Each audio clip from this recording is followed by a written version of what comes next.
જય કિસાન મિત્રો, અત્યારે વાવણીનો સમય છે અને વાવણીના સમયના ટાઈમે ખેડૂતોને ડીઝલ રાજ્યની અંદર મળતું નથી.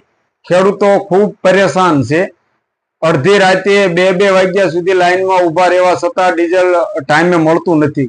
અને એક બાજુ વાવણીનો ટાઈમ પાકો થઈ ગયો છે, એક બાજુ હવે વરસાદની પણ આગાહી શરૂ થઈ ગઈ છે.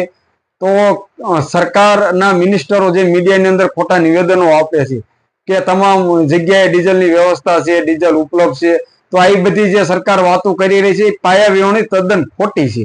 સરકારના મિનિસ્ટરોને હું લાઈન દેખાડું, આવો 2 વાગ્યે 3 વાગ્યે હું તમામ પેટ્રોલ પંપ ઉપર હારે જોડે આવી તમને ફેરું. તમે શું કામ ખેડૂતોને આવા જૂઠા વાયદા અને વચનો આપવાની વાતો કરો છો?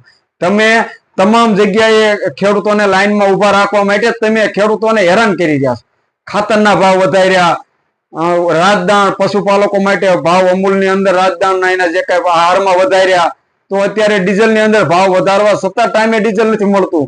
વાવણીનો સમય ફક્ત હવે 6-7 દી બાકી રહ્યા છે. વાવણી જો ટાઈમે નહીં થાય તો ખેડૂતોને આ વર્ષ બરબાદ માની લેવાનું અને ખેડૂતો માટે બહુ મોટી મુશ્કેલી છે. સરકારના મંત્રીઓ, સરકારના જવાબદાર અધિકારીઓ, સરકારના ચૂંટાયેલા જે અમુક પ્રતિનિધિઓ છે, ધારાસભ્ય, સાંસદ સભ્યો, બધા અત્યારે રફુચક્કર છે. કોઈ ખેડૂતો માટે લડત લડવા માટે, ખેડૂતોની વાત સાંભળવા માટે તૈયાર નથી. તો આવા સરકાર પોતાના નિવેદન આપવાની જગ્યાએ ખેડૂતોને જલ્દી ડીઝલ ટાઈમે મળે, સમયસર મળે અને ચોક્કસ ટાઈમે વાવણી સચવાય તે માટે ખેડૂતો માટે સરકાર પોતે એક જો સંવેદનશીલ હોય, સરકાર જો ખેડૂતોનું ભલું ઈચ્છતી હોય તો એમાં ધ્યાન આપે અને સરકાર